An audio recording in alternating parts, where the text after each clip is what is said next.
ಅತ್ಯಾಚಾರ ಸಂತ್ರಸ್ತೆಯ ಮಗು ಮಾರಾಟ ಪ್ರಕರಣ. ವೈದ್ಯ ಸೋಮೇಶ್ ಸೊಲೊಮನ್ ಸೇರಿ 3 ಬಂಧನ. ಎಸ್ಪಿ ಹರಿರಾಮ್ ಶಂಕರ್ ಮಾಹಿತಿ.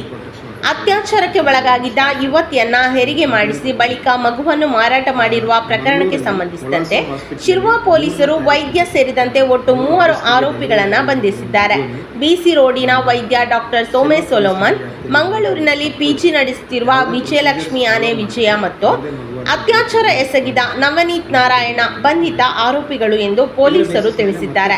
ಹಲವು ವರ್ಷಗಳಿಂದ ಮಕ್ಕಳಾಗದ ಕಾರಣಕ್ಕೆ ಶಿರ್ವಾ ಪೊಲೀಸ್ ಠಾಣಾ ವ್ಯಾಪ್ತಿಯ 92ನೇ ಹೇರೂರು ಗ್ರಾಮದ ಕಲ್ಲುಗುಡ್ಡೆ ನಿವಾಸಿ ಪ್ರಭಾವತಿ ಹಾಗೂ ರಮೇಶ್ ಮೂಲ್ಯ ದಂಪತಿ ಮಗು ದತ್ತು ಪಡೆಯುವ ಬಗ್ಗೆ ಅವರ ಚಿಕ್ಕಮ್ಮನ ಮಗಳಲ್ಲಿ ತಿಳಿಸಿದ್ದರು. ಚಿಕ್ಕಮ್ಮನ ಮಗಳು ದಂಪತಿಗೆ ವಿಜಯಲಕ್ಷ್ಮಿ ಅವರನ್ನ ಪರಿಚಯ ಮಾಡಿಸಿದ್ರು.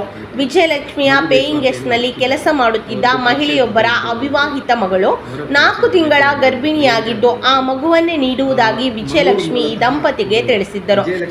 ಹೀಗೆ ಗರ್ಭದಲ್ಲಿರುವ ಈ ಮಗುವನ್ನ ಹೆರಿಗೆಯ ಬಳಿಕ ಈ ದಂಪತಿಗೆ ಮಾರಾಟ ಮಾಡಲು ವಿಜಯಲಕ್ಷ್ಮಿ ಹಾಗೂ ಡಾಕ್ಟರ್ ಸೋಮೇಶ್ ಯೋಜನೆ ಹಾಕಿಕೊಂಡಿದ್ದರು ಎನ್ನಲಾಗಿದೆ. ಗರ್ಭಿಣಿ ಯುವತಿ ಸ್ಕ್ಯಾನಿಂಗಿಗೆ ಹೋದಾಗಲೆಲ್ಲ ಇವರು ಆಕೆಯ ಆಧಾರ್ ಕಾರ್ಡ್ ಬದಲು ಶಿರ್ವಾದ ಪ್ರಭಾವತಿಯವರ ಆಧಾರ್ ಕಾರ್ಡ್ ಅನ್ನು ನೀಡುತ್ತಿದ್ದರು. ಹೀಗೆ ಗರ್ಭದಲ್ಲಿರುವಾಗಲೇ ಈ ಮಗು ಪ್ರಭಾವತಿ ಅವರದ್ದಾಗಿ ಮಾಡುವ ಪ್ಲಾನ್ ಇವರದಾಗಿತ್ತು. ಯುವತಿ ಆಗಸ್ಟ್ 3ರಂದು ಮಂಗಳೂರಿನ ಕೊಲಾಸೋ ಆಸ್ಪತ್ರೆಯಲ್ಲಿ ಹೆಣ್ಣು ಮಗುವಿಗೆ ಜನ್ಮವನ್ನ ನೀಡಿದ್ದಾರೆ.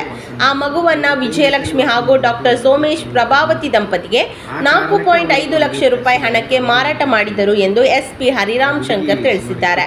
ಪೊಲೀಸರು ತನಿಖೆ ನಡೆಸಿದಾಗ ವಿಜಯಲಕ್ಷ್ಮಿಯ ಪೇಯಿಂಗ್ ಗೆಸ್ಟ್ನಲ್ಲಿ ಕೆಲಸ ಮಾಡಿಕೊಂಡಿದ್ದ ಯುವತಿ ಅತ್ಯಾಚಾರದಿಂದ ಗರ್ಭಿಣಿಯಾಗಿದ್ದಳು ಎಂಬ ಆಘಾತಕಾರಿ ಅಂಶ ಕೂಡ ಬೆಳಕಿಗೆ ಬಂದಿದೆ. ಯುವತಿ ಮಾನಸಿಕ ಸಮಸ್ಯೆಯಿಂದ ಬಳಲುತ್ತಿದ್ದು ಈಕೆಯನ್ನ ಅವರ ಪರಿಚಯದ ನವನೀತ್ ನಾರಾಯಣ ಎಂಬಾತ ಅತ್ಯಾಚಾರ ಎಸಗಿ ಗರ್ಭವತಿಯನ್ನಾಗಿ ಮಾಡಿದ್ದ. ಇದೇ ಕಾರಣಕ್ಕೆ ಯುವತಿ ಹಾಗೂ ಆಕೆಯ ತಾಯಿಯನ್ನ ವಿಜಯಲಕ್ಷ್ಮಿ ಪೇಯಿಂಗ್ ಗೆಸ್ಟ್ನಲ್ಲಿ ಕೆಲಸಕ್ಕೆ ಇಟ್ಟುಕೊಂಡಿದ್ದರು ಎನ್ನಲಾಗಿದೆ. ಈ ಮಗುವನ್ನು ಮಾರುವ ಉದ್ದೇಶಕ್ಕೆ ಆ ಮಗುದು ತಾಯಿ ಮತ್ತೆ ಆ ಹುಡುಗಿದು ತಾಯಿ ಮತ್ತೆ ಆ ಹುಡುಗಿಯನ್ನು ಕರೆಸಿ ಅವರ ಪೇಯಿಂಗ್ ಗೆಸ್ಟ್ ಅಲ್ಲಿ ಕೆಲಸ ಕೊಡಿಸಿ ಕೆಲಸ ಮಾಡಿಸಿದ್ದಾರೆ. ಮೊದಲನೇದಾಗಿ. ಎರಡನೇದಾಗಿ 4 ತಿಂಗಳಾದ್ಮೇಲೆ 6 ತಿಂಗಳು ಮತ್ತೆ ಬೇರೆ ಬೇರೆ ಪ್ರೆಗ್ನೆನ್ಸಿ ಸ್ಕ್ಯಾನಿಗೆ ಹೋಗುವಾಗ ಇವರು ಪ್ಲಾನ್ ಮಾಡಿ ಈ ಸ್ಕ್ಯಾನಿಂಗ್ ಹೋಗುವಾಗ ಆಧಾರ್ ಕಾರ್ಡ್ ಕೊಡ್ಲಿಕ್ಕೆ ಕೇಳುವಾಗ ಈ ಯಾರು ಕಪ್ಪಳು ಈಗ ಅಡಾಪ್ಟ್ ಮಾಡಿದ್ದಾರೆ ಪ್ರಭಾವತಿ ಮತ್ತೆ ರಮೇಶ್ ಮೇಲೆ ಪ್ರಭಾವತಿದ ಆಧಾರ್ ಕಾರ್ಡ್ ಕೊಟ್ಟು ಸ್ಕ್ಯಾನಿಂಗ್ ಮಾಡಿಸ್ತಾ ಇದ್ರು. ಸೊ ದಟ್ ಆನ್ ರೆಕಾರ್ಡ್ 4ನೇ ತಿಂಗಳಿಂದನೇ ರೆಕಾರ್ಡಲ್ಲಿ ಪ್ರಭಾವತಿದೇ ಗರ್ಭ ಅಂತ ರೀತಿಯಲ್ಲಿ ಕಾಣ್ತದೆ ಅಂತ ತೋರ್ಸೋಕ್ಕೋಸ್ಕರ ಸ್ಕ್ಯಾನಿಂಗಿಗೆ ಈ ರೀತಿ ದಾಖಲೆಯನ್ನು ಬಳಸ್ಕೊಂಡಿದ್ದಾರೆ. ಡೆಲಿವರಿ ಕೊಲಾಸೋ ಹಾಸ್ಪಿಟಲಲ್ಲಿ ಆದಮೇಲೆ ಮಗುವನ್ನು ಇವರಿಗೆ ಹ್ಯಾಂಡ್ ಓವರ್ ಮಾಡಿ ಡಾಕ್ಟರ್ ಸೋಮೇಶ್ ಹಾಗೂ ವಿಜಯಲಕ್ಷ್ಮಿ 2 ಜನ ಸೇರಿಕೊಂಡು 4.6 ಲ್ಯಾಕ್ಸ್ ರೂಪಾಯಿಯನ್ನು ಪಡ್ಕೊಂಡಿದ್ದಾರೆ. ಈ ಘಟನೆ ಆದಮೇಲೆ ಮತ್ತೆ ನಾವು ತನಿಖೆ ಮಾಡಿದಾಗ ನಮಗೆ ಗೊತ್ತಾಗಿರೋ ವಿಷಯ ಏನಂತ ಹೇಳಿದ್ರೆ ಈ ಮಗು ಈ 22 ವಯಸ್ಸು ಹುಡುಗಿ ಯಾರು ಪ್ರೆಗ್ನೆಂಟ್ ಆಗಿದ್ದಾರೆ, she is a rape victim. ಅದಷ್ಟೇ ಅಲ್ಲ, ಅವರಿಗೆ ಮಾನಸಿಕವಾಗಿ ಸಮಸ್ಯೆನೂ ಇದೆ. ಅವರದೇ ಒಬ್ಬರು ಪರಿಚಯದವರು ಅವರನ್ನು ರೇಪ್ ಮಾಡಿದಾಗಿ ನಮಗೆ ಮತ್ತೆ ತನಿಖೆಯಲ್ಲಿ ಕಂಡು ಬಂದಿದೆ. ಆ ಆರೋಪಿ ನವನೀತ್ 25 ವಯಸ್ಸು ಅವರನ್ನು ಆಲ್ರೆಡಿ ಅರೆಸ್ಟ್ ಮಾಡಿ ಜುಡಿಷಿಯಲ್ ಕಸ್ಟಡಿಗೆ ಕಳಿಸಿದ್ದೀವಿ. ತನಿಖೆ ಮುಂದುವರಿಯಲಾಗ್ತಿದೆ. ಈ ಪ್ರಕರಣದಲ್ಲಿ ಮಗುದು ಡೆಲಿವರಿ ಸಿಸೇರಿಯನ್ ಆಗಿದೆ. ಆದರೆ ಅದಾದಮೇಲೆ ಕೂಡಲೇ ಡಿಸ್ಚಾರ್ಜ್ ಮಾಡಿ ಫರ್ದರ್ ಯಾವುದೇ ರೀತಿಯಲ್ಲಿರೋ ಮೆಡಿಕಲ್ ಕೇರ್ ಕೊಡಲಿಲ್ಲ ಅಂತ ರೀತಿಯಲ್ಲಿ ಬಂದಾಗ ನಾವು ಈ ಘಟನೆ ತನಿಖೆ ಮಾಡುವಾಗ ಹುಡುಗಿಯನ್ನು ಕೂಡಲೇ ಐಡೆಂಟಿಫೈ ಮಾಡಿ ನಾವೇ ಪೊಲೀಸ್ ವತಿಯಿಂದನೇ ಅವರಿಗೆ ಹಾಸ್ಪಿಟಲಲ್ಲಿ ಅಡ್ಮಿಟ್ ಮಾಡಿಸಿ ಮತ್ತೆ ಫರ್ದರ್ ಟ್ರೀಟ್ಮೆಂಟ್ಸ್ ಕೊಟ್ಟಿದ್ದೀವಿ.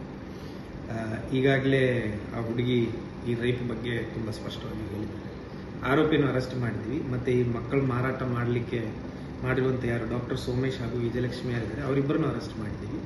ಮತ್ತು ಇದರಲ್ಲಿ ಇರುವಂಥ 2 ಮಗುವನ್ನು ಅಡಾಪ್ಟ್ ಮಾಡಿರೋ ಪ್ರಭಾವತಿ ಮತ್ತು ರಮೇಶ್ ಮೂಲ್ಯ ಅವರು ತನಿಖೆಗೆ ಸಹಕರಿಸ್ತಿದ್ದಾರೆ.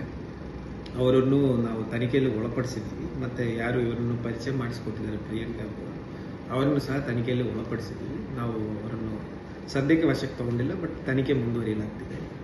ಇದಲ್ಲದೆ ಇದೇ ರೀತಿಯಲ್ಲಿ ಬೇರೆ ಪ್ರೆಗ್ನೆಂಟ್ ಆಗಿರುವಂಥ ಹೆಣ್ಮಕ್ಳದು ಈಗ ಯಾರು ಲೇಡೀಸ್ಗೆ ಯಾವುದಾದ್ರೂ ಕಾರಣಕ್ಕೆ ಮಗುವನ್ನು ಸಾಕ್ಲಿಕ್ಕೆ ಆಗಲ್ಲ ಅಥವಾ ಇಲ್ಲಿಸಿಟ್ ರಿಲೇಷನಿಂದ ಮಗು ಆಗಿದೆ, ಆ ಥರ ಕೇಸುಗಳು ಬಂದಾಗ ಆ ಥರ ಕೇಸುಗಳೇನಾದ್ರು ಇದ್ದಾಗ ಈ ವಿಜಯಲಕ್ಷ್ಮಿ ಎಂಬವರು ಇದರಲ್ಲಿ ಮಧ್ಯಸ್ಥತೆಯಲ್ಲಿ ಬಂದು ಆ ಮಗುವನ್ನು ಈ ಥರ ಅನಧಿಕೃತವಾಗಿ ಬೇರೆ ಪೇರೆಂಟ್ಸಿಗೆ ಕೊಟ್ಟಿರೋದ್ರ ಬಗ್ಗೆ ಸಹ ನಮಗೆ ಬೇರೆ ಮಾಹಿತಿ ಇದೆ.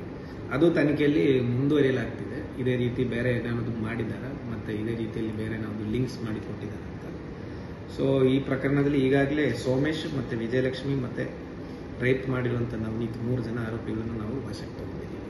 ಮತ್ತು ತನಿಖೆ ಕಾರ್ಕಳ ASP ಹರ್ಷ ಪ್ರಿಯಮದ ಅವರ ನೇತೃತ್ವದಲ್ಲಿ ಸದ್ಯಕ್ಕೆ ತನಿಖೆ ನಡೆಯುತ್ತಿದೆ ಮತ್ತು ತನಿಖೆ ಮುಂದುವರಿಯುತ್ತೆ.